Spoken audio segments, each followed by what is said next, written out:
Hi guys, this is Omer from MMOHut.com, and I'm doing another quick weekly recap of MMO news and announcements for the week ending February 27th. And as you can see from the video playing in the background, the first piece of news that we're going to take a look at has to do with Forsaken World. And the news is that as of February 23rd, Forsaken World began its 4th round of closed beta testing. And I know what you're thinking, who the hell does 4 rounds of closed beta testing? But that's actually a good question because most games go through 1 or 2 rounds. This time around, you actually won't need a beta key to play Forsaken World. The 4th round of closed beta testing is open to anyone, so I'm not sure why they actually call it a closed beta test. But actually, there is a wipe after the closed beta, this 4th closed beta, and after 4th closed beta comes open beta on March 23rd.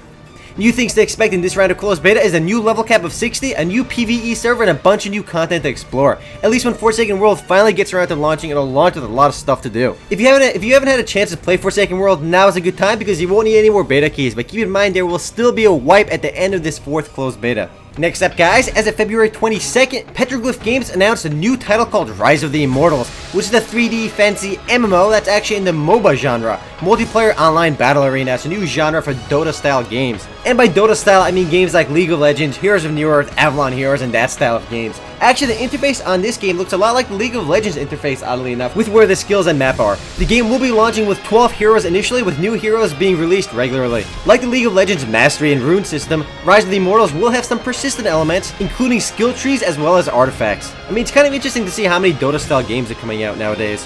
Anyway guys, up next, as of February 24th, 2011, Silkroad Online announced its latest expansion / update called Legend 7, VII. Rise of the Thief Hunter, which will be released on March 15th, 2011. This latest update will largely focus on jobs, but also will redesign the game's trade and triangular conflict system. You know, the whole thief, hunter, and trader system in the game. Other features to look forward to are a new avatar called Saint Knight, as well as a newly redesigned crafting system which will allow players to craft items for the game's Fortress War. And by items, I mean siege weapons. The next bit of news actually also has to do with Joymax, so I'm going to keep the Silk Road video rolling. And the news is that as of February 22nd, Joymax and WeMade actually merged. The two companies are now one.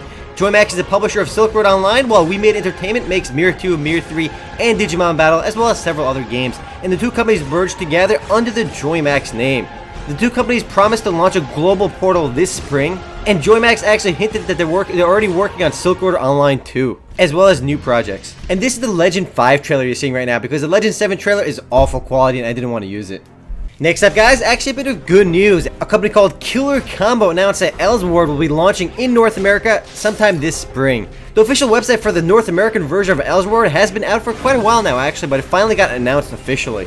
And the company behind the game called Killer Combo is trying to be really cool with their name because Killer is spelled instead of an E with a 3. Cool guys. And I'm actually not sure if you pronounce the game Elsword or Elsword. Elsword sounds cooler, so I'll run with that for now. And as you can see by the gameplay video right now, the graphics are very cartoony, and the gameplay is actually a lot like Grand Chase as well as Fist of Fu. It's that style side-scrolling beat-em-up style game. The game will launch with 3 playable classes with new subclasses available at level 15 and 35. And again, the game is set to launch later this spring. Oh, and this is the Korean trailer because the English trailer was not in HD. Oh, and this music in the background is awesome for this video.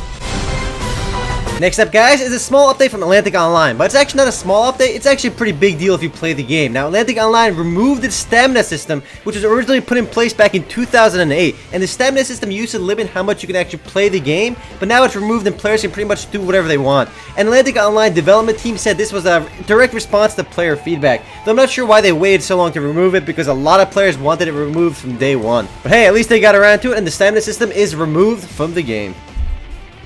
Next up is actually 2 major announcements from Runes of Magic. The first being Runes of Magic announces Chapter 4, and Chapter 4, Lands of Despair, is the latest and major expansion pack to the more enormously popular Runes of Magic game. Chapter 4 will be introducing a lot of stuff to the game, with the highlights being a level cap increase to level 70, as well as a new area called Land of Malevolence, which is available from the Limo Desert. And I know what you guys are thinking with this trailer, it's actually the Episode 3 trailer, because the Chapter 4 trailer didn't actually come out for Runes of Magic yet, which is why I'm using this video. Chapter 4 is expected to start rolling out in April. The second bit of news that has to do with Runes of Magic is actually a pretty big one too. Runes of Magic is expected to become fully browser based as of Q2 2011. So yeah guys, Runes of Magic, that huge game that takes forever to download, will actually be playable fully on the browser as well as on Facebook starting Q2, that's Q2 of 2011. Frogster officially announces themselves on 25th of February. Now Frogster themselves will be working with a company called Kaleido to make all of this possible. And if all of this works well, you can expect other big client-based games to work perfectly fine on the browser, which will actually be pretty cool. I think making these games available on the browser will be awesome, because then anybody can easily jump into the game and play it without having to download an enormous client.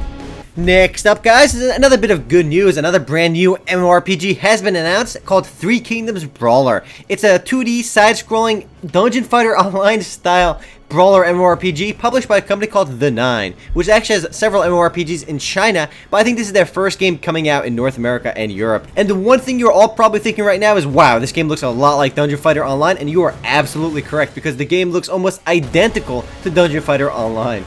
The game has been available in China for quite a while under the name World of Fighters Online, but has been renamed to Three Kingdoms Brawler for the North American and European market. The game is expected to launch sometime this spring as a free-to-play title, and you can probably expect beta keys on MMOHut.com/giveaways when the game does go into beta. Next, guys, on February 24th, Requiem launches the Arunal Tower update, and Requiem is the 3D fantasy horror style MMORPG published by Gravity Interactive, same guys behind Rose Online and Ragnarok Online. Spoiled Dark Jewels, new weapons, and fantastic new Arunal ornaments will be available to players as they take on new quests and explore different tower levels while battling new monsters and creatures in Requiem. What a cheap way to add content, just add a huge tower with a whole bunch of levels. The new update also adds little things like more gear, bug fixes, and all that good stuff. Up next, guys, as of February 25th, 2011, Faxion Online announced it's beginning its second round of closed beta testing. New features in the second round of closed beta testing, a revised tutorial and a rebalanced multi-classing system, new maps, and new teleportation stones. Not a huge update, but it shows the game is moving closer to open beta eventually, though there's still no official date on the open beta. The next and last bit of news, guys, is that Immortals Online, the previously buy-to-play / subscription-based game, now offers a free trial. Now, the free trial itself is only good for 14 days, and there are some serious restrictions attached, including a maximum skill total of 600, as well as a cap of 60 per skill. Though the free trial allows players to give the game a chance, and as you can see from the video, the game itself is actually really stunning graphics, and the gameplay / visuals look a lot like games like Elder Scrolls 4, as well as Darkfall Online. I mean, maybe aside from Darkfall Online, this is really one of the only other sandbox-style open-world MMORPGs. Now, I do have to mention, the game itself is actually quite large. The client itself is over 9 gigs, but the player base in the game is actually very small. And yeah, the gameplay video you're seeing is actually in-game recorded, which is awesome. And the music playing is even more epic. Anyway, guys, that's actually the last bit of news this week. No coming soon or recently launched games this week. If you guys want to read about or learn more about any of the announcements I mentioned in this video, head on over to MMOHut.com/news. Anyway, guys, this is Omer, signing off.